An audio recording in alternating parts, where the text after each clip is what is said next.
Lo primero que me enamoró del capitalismo y la libertad, básicamente fue que es una máquina de sacar gente de la pobreza, que es la máquina de la prosperidad, que es la máquina del bienestar. O sea, eso es una historia muy fuerte, es muy estremecedora, o sea, ver los logros de la humanidad en los últimos 200 años, es decir, desde la llegada del capitalismo, que no es ni más ni menos que una revolución institucional, que es la revolución, digamos, de la propiedad privada. Los liberales, en general, han abandonado esa discusión porque es tan fuerte la evidencia empírica que es casi como decir, no tiene sentido esta discusión a la luz de los hechos. Y el punto central es que la condición natural del hombre fue la pobreza. O sea, a veces hay algunos que dicen, no, hay que explicar la pobreza. No, lo que hay que explicar es esta maravilla que es en los últimos 200 años cómo cayó estrepitosamente la pobreza. Piensen que para el año 1810 el mundo llegó a tener 1.000 millones de habitantes y las personas que vivían con el equivalente de menos de $1 diario eran el 95% de las personas. Hoy ese número es menos del 5%. En un mundo donde además hoy viven 7.250 millones de seres humanos. ¿Cómo puede ser que algo que es tan malo, según la teoría económica neoclásica, podía generar tanta caída de pobreza y tanto bienestar, ¿no? Yo no les pido que me crean que esto se va a seguir acelerando, pero por lo menos podríamos tener los recursos como para mantenerlo constante. Y si eso fuera así, a lo largo de un siglo estaríamos multiplicando el PBI per cápita por 60 veces. Es decir, que a lo largo de un siglo estaríamos logrando 4,6 veces lo que logramos a lo largo de 20 siglos. Por lo tanto, no sabemos cómo será el futuro. Lo único que sabemos es que será mucho mejor.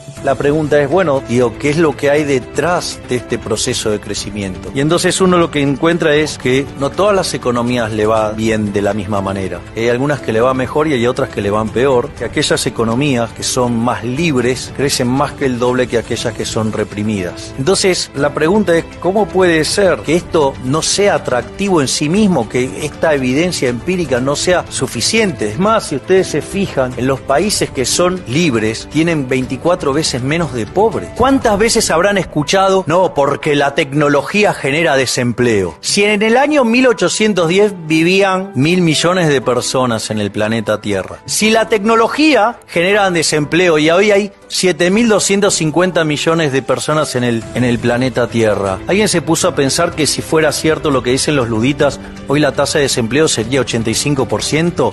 Lo cual nadie lo piensa porque es una pelotudez del tamaño de una casa. ¿Ustedes qué creen que pasó con los fabricantes de velas el día que Edison inventó la lamparita? Sin embargo, digamos, todos usamos la luz eléctrica. Supongamos lo siguiente, aparece alguien que crea la pastilla que cura todos los males y podemos llegar a ser eternos en el estado que nosotros querramos. No va a faltar el pelotudo, va a decir, che, pero los fabricantes de cajones para muertos van a quebrar, ¿no? Entonces uno dice, bueno, cerrar la economía es bueno. Entonces, bueno, cerramos la economía en Argentina. Bueno, pero la verdad que si es bueno, lo cerramos en Buenos Aires. La verdad que si es tan bueno, lo cerramos en la capital federal. Si es tan bueno, lo cerramos en Palermo. Digo, si es tan bueno, con ese argumento me encierro yo solo. Entonces sucede que ahora, digamos, me tengo que ocupar de hacer mis zapatos, mis pantalones, mis camisas, mis corbatas. O sea, voy a tener una vida de mierda. Si él es bueno produciendo zapatos y yo soy bueno produciendo alimentos, entonces, digamos, vos te vas a dedicar a producir zapatos, yo me voy a dedicar a producir alimentos y vamos a tener alimentos de mejor calidad y zapatos de mejor calidad los dos. ¿Cuál es otra crítica que nos hacen los socialistas? No, porque ustedes asumen que son dos igual. ¡No! Todo lo contrario. Nosotros justamente festejamos la diferencia. Gracias a Dios somos todos distintos. Entonces, él se dedica a los zapatos, yo me dedico al alimento, él se dedica a las camisas y así, digamos, la gran diversidad produce mayores cantidades de bienes de mejor calidad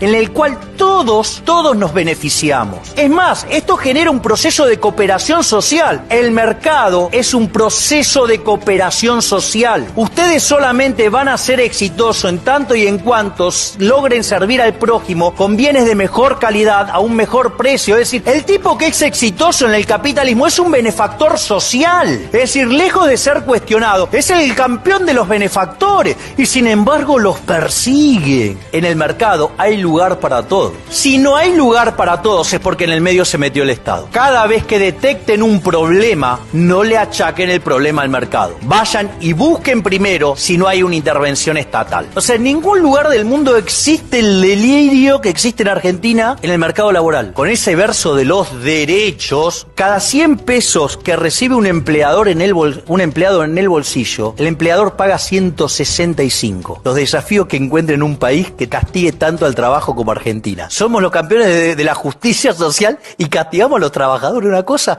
es bastante interesante el caso argentino. Vean estas paradojas de los estatistas. Siempre hablan la lucha contra los monopolios y la competencia desleal y todo eso, ¿no? Lo cosas que encima nosotros adherimos a la competencia. Pero ellos no, ellos son los abanderados. Pero se arrogan el monopolio de la emisión monetaria, se arrogan el monopolio de la violencia. Y miren cómo es la educación. Ahora, es interesante esto de la teoría de la explotación, ¿no? Si hay algo que caracterizó el progreso tecnológico de los últimos 200 años, hecho por los empresarios, fue que siempre ahorra trabajo. Es decir, conforme se va cumpliendo la convergencia, la distribución del ingreso entre países se va haciendo más igualitaria. Y conforme pueda avanzar el capitalismo y el libre mercado, y que todos van estando mejor, también van a ir desapareciendo la desigualdad. La ganancia es buena, ¿por qué? Porque lo que está mostrando que es, primero es el éxito sirviendo al prójimo, pero además es un mecanismo para llevar los recursos del lugar ineficiente hacia donde la sociedad más requiere por los bienes. Y es que aquellas sociedades que ponen a la igualdad por encima de la libertad no consiguen nada de ambos. En cambio, aquellas sociedades que ponen la libertad por encima de la igualdad consiguen mucho de las dos cosas. ¿Por qué? Porque cuando ustedes ponen la igualdad por encima de la libertad, se convierte en una sociedad de saqueadores. ¿Quieren un ejemplo? Argentina. Argentina, PBI per cápita más alto en 1895 con las ideas de Alberdi, hasta que llegó el experimento populista salvaje. Hoy Argentina es número 60 en el ranking de PBI per cápita. Y si sigue así, tenemos que mis hijos envidiarán el bienestar de Somalia, dice un amigo mío.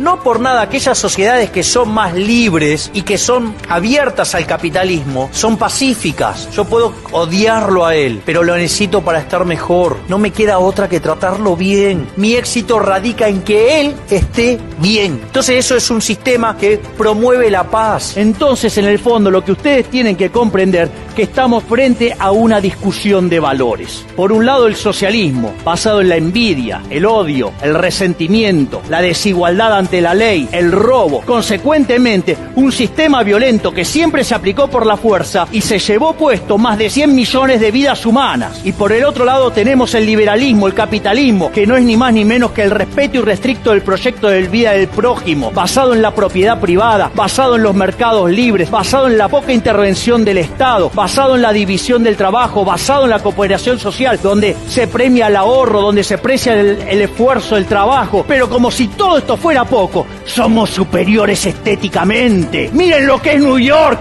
miren lo que es Cuba. Sí, digamos, yo no conozco gente yéndose de New York para Cuba. Todos se quieren ir al maldito capitalismo. Sí, ¿cómo eran los edificios de la Unión Soviética? Eran grises, oscuros, sin ventana, no les daba la luz. En cambio, del otro lado, ¿qué teníamos? Teníamos al Guggenheim, sí, tenemos las Torres Gemelas, sí, el edificio Chrysler, el Empire State, un conjunto de bellezas. Entonces, ¿dónde está la lógica de esto? ¿Qué es lo que sostiene toda esta magia? La libertad. Es el modelo de la libertad. Es decir, ¿cuáles son los valores del socialismo y cuáles son los valores del capitalismo? Pero bueno, esos son los problemas de un país que se hunde sistemáticamente, como que es Argentina. En general creen que los economistas no tenemos corazón, es mentira. Muchas gracias y ¡viva la libertad, carajo!